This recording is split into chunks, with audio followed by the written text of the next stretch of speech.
Estamos de volta com Sem Filtro e o nosso entrevistado de hoje é o juiz da Vara de Interesses Difusos e Coletivos da capital, Dr. Douglas de Mello Martins.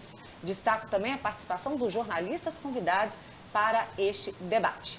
Lembrando que este programa está disponível no nosso canal do YouTube e nas mídias sociais.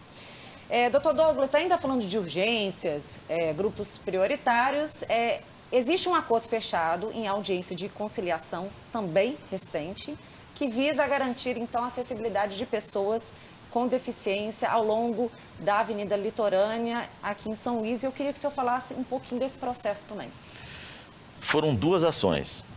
Uma em que a Defensoria Pública pedia que o governo do estado e o município de São Luís definissem os locais, porque as pessoas com deficiência também têm direito de ir à praia, têm direito de ir para os locais de lazer, têm direito de ir ao centro histórico, mas elas não conseguiam, porque não tem como se locomover. Não tem como se locomover no centro histórico, com uma cadeira de rodas, não tem como se locomover na litorânea, não havia rampa. Então, a Defensoria Pública propôs essa ação e nós fizemos um acordo, nós colocamos até uns carrinhos elétricos, não sei se vocês viram ali no centro histórico, com a rampa para colocar a cadeira de rodas e fazer uma espécie de city tour em carrinhos elétricos ali na área do centro histórico. Quanto à litorânea, a agência executiva, a MOB, ficou com a incumbência de fazer as rampas e sinalizar os locais na área da litorânea em que deveria ter vagas reservadas para pessoas com deficiência. O Estado cumpriu, fez as rampas em vários locais da litorânea e sinalizou que essas vagas são reservadas de estacionamento para pessoas com deficiência. Depois, o Ministério Público entrou com a ação dizendo, beleza, foi resolvido isso, as pessoas com deficiência já conseguem ter onde estacionar e conseguem entrar naquela área de andar, mas não conseguem chegar ao mar. Aí entra uma outra ação pedindo que fossem feitas rampas de acesso, passando, mal compreendendo assim, tentando explicar, as pessoas conseguiram chegar até aquele local de trânsito, seria aquela calçada, mas da calçada ao mar, não. Então o pedido foi esse, a segunda ação, e nós fizemos um outro acordo agora, para que sejam instalados 8 pontos de acesso, com rampas em que a pessoa consiga chegar à calçada da litorânea e da litorânea até o mar. Foi um acordo firmado, um acordo muito importante. Eu aproveito essa tua pergunta para emendar com o que o Linhares tinha dito. Óbvio que a gente percebe pelas perguntas qual é o entendimento tanto do Linhares quanto do Clodoaldo. Me passa a ideia de que eles acham que o judiciário tem um nível de intervenção exagerada em políticas públicas. Pois bem, eu concordo. Mas em um caso como esse, Clodoaldo e Linhares, em que as pessoas com deficiência não estão tendo acesso à praia, eu poderia dar uma resposta do tipo, olha, o Ministério Público, a Defensoria, pede que eu determine que seja garantido o acesso das pessoas com deficiência à praia. E eu desse uma resposta do tipo, esse é um problema do Executivo. E o Executivo não resolvesse. É um direito constitucionalmente assegurado. As pessoas com deficiência têm o mesmo direito que todo mundo tem de ir à praia. Então, imagina, Clodoaldo ou Linhares, em uma situação como essa, é daqueles casos em que eu, fazendo esse tentativa de encontrar o meio termo entre não ser omisso, mas também não querer governar no lugar dos governantes, este meio termo eu tento encontrar. Casos como esse eu interferiria, mas outros em que é para governar, por exemplo, ações que têm sido indeferidas na Vara de Interesses Difusos e Coletivos para determinar o asfaltamento de rua. Um determinado prefeito até chegou a questionar uma vez, mas agora o juiz vai escolher qual rua eu vou asfaltar e qual eu não vou asfaltar? Então, Clodoaldo e Linhares, em uma situação como essa, por exemplo, na jurisprudência da Vara de Interesses Difusos e Coletivos, o juiz não interfere. Quem tem que escolher qual rua vai ser asfaltada e qual não vai ser asfaltada é o prefeito que foi eleito para isso. Então, nesses casos, Linhares, por exemplo, a Vara de Interesses Difusos tem indeferido. Só que não vira notícia, Linhares. Só vira notícia quando o juiz defere. Então, de alguma maneira, quando você está lá no meio de comunicação, você só vê quando o juiz mandou fazer tal coisa. O juiz mandou fazer tal coisa. Quando o juiz não mandou, ninguém toma conhecimento, Linhares. Que são casos como esse, por exemplo, para asfaltar a rua tal. O juiz diz, não, isso aí é o... Viu, Clodoaldo? Você que me disse, não é o caso do executivo? Aí, nesse caso, a vara de interesse difuso e coletivo tem dito assim, não, isso aí é problema do executivo, qual rua vai ser asfaltada. Vamos ver, Clodoaldo, fique à vontade. E nesse caso, realmente, a minha visão é, quando é uma política pública que tem que ser decidida, o executivo decide. Quando o executivo não cumpre uma lei, aí sim, a justiça tem que obrigar o executivo a cumprir uma lei. Por exemplo, não está pagando um piso de professores, tem que obrigar a pagar. Então, são situações assim, né? Agora, doutor Douglas, daqui a alguns dias, dia 5 de maio, completa um ano do primeiro lockdown do Brasil, lockdown do Maranhão, decretado com uma decisão sua, aqui em virtude da pandemia do novo coronavírus. E, assim, esse ano, mesmo com os números muito maiores, muito mais mortes, a sua decisão foi um pouco diferente. No Carnaval proibiu festas, mas o senhor não determinou lockdown em nenhum momento esse ano, mesmo com os números sendo muito maiores. Então, eu queria lhe perguntar, já discutiu bastante sobre essa questão, seu entendimento mudou do início da pandemia, quando tudo era muito mais obscuro, para agora, esse ano, porque apesar de a gente ter muito mais casos, o senhor não quis determinar de imediato o lockdown, quis conversar, dialogar, encontrar outros meios. O seu entendimento a essa medida mudou?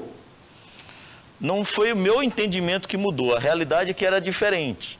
Naquela época, Clodoaldo, qual é a grande diferença? Naquela época, ninguém tinha determinado lockdown no Brasil. Nós tivemos lockdown na China, na Europa, em outros lugares. No Brasil, não. Então, nós estávamos, para te ter uma ideia, em colapso já estabelecido em Manaus, colapso em Fortaleza, colapso em Recife e Belém. Eram os 4 lugares, os únicos que estavam piores do que São Luís. Esses 4. E nestas situações, Clodoaldo, o que ocorria? Eu acho que era um caso típico de situação em que o judiciário precisava interferir, porque parecia que no âmbito do Poder Executivo, de um modo geral, não estou falando do Maranhão, era do Brasil inteiro, todo mundo tinha medo de decretar de alguma maneira um lockdown. Ninguém sabia como seria um lockdown no Brasil.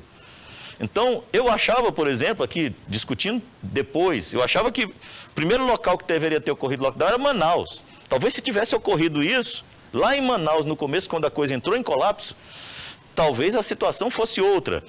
Mas, talvez não tivesse ocorrido naquela época, exatamente porque, hegemonicamente, a sociedade era contra.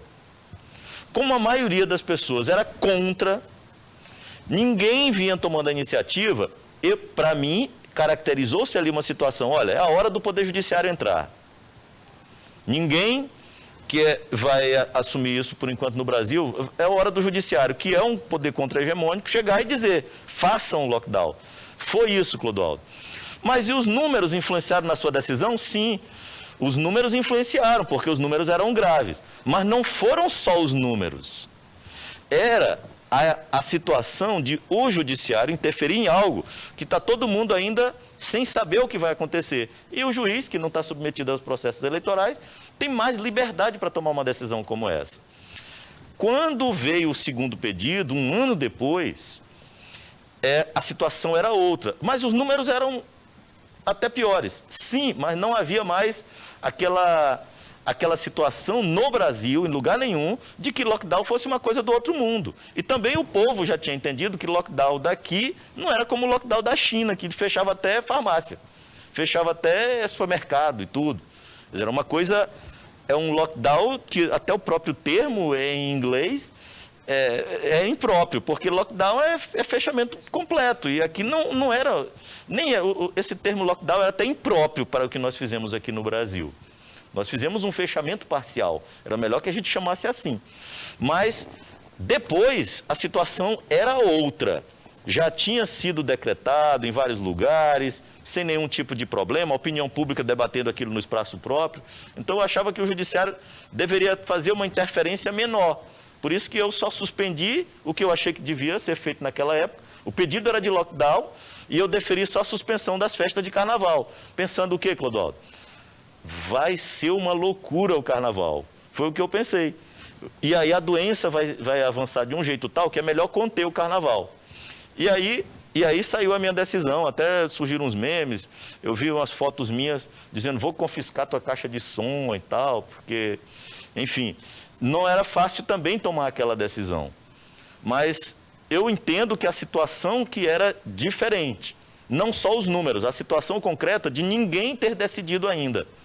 Havia uma necessidade de rompimento de uma inércia no Brasil com relação a esse preconceito de que não podia fazer lockdown aqui.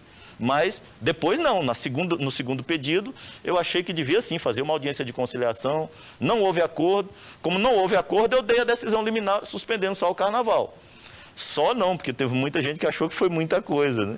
Mas foi o que eu achei na época. Linhares Júnior, por favor.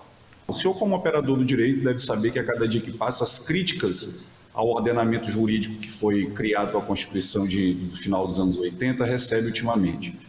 O senhor acredita que essas críticas em relação à Carta Magna ter tentado se predispor a resolver tudo e, ao invés disso, ter transformado o nosso sistema jurídico confuso, prolixo, o senhor concorda com essas críticas? O senhor acredita que é necessária uma reformulação da Constitucional ou até mesmo a criação de uma nova Constituição?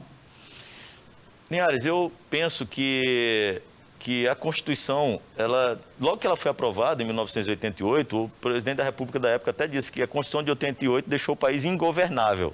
Não sei se vocês lembram dessa frase. Mas foi uma frase que virou notícia nacional, porque, na verdade, era o presidente da República falando, né? Da época, o presidente da República que estava em exercício em 1988. Eu acho que não. Eu sou um defensor da Constituição. Acho que nossa Constituição é uma Constituição boa, é uma Constituição moderna, é uma Constituição que, em alguns aspectos, é programática. E é isso que nós precisamos ter o cuidado de na efetivação dos direitos nela consagrados, encontrarmos esse ponto de equilíbrio, que nem sempre aquilo que está posto na Constituição, muito do que está posto na Constituição não é cumprido. Mas por que não é cumprido? Por que determinadas políticas públicas, ou mesmo direitos que estão ali consagrados, não chegam de fato ali para as pessoas?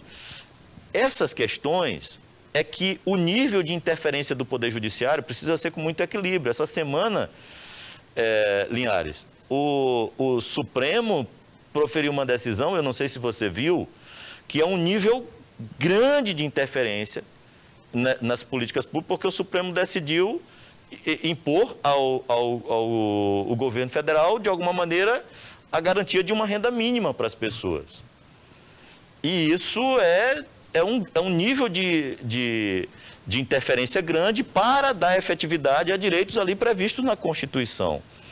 Mas, de alguma maneira, nós precisamos de uma reflexão muito equilibrada quanto à maneira como o Poder Judiciário interferirá nas políticas públicas para que esses direitos consagrados na Constituição de 88 sejam efetivados. E no próximo bloco a gente vai falar sobre política, educação, ações do judiciário e outras temáticas. A gente volta já já.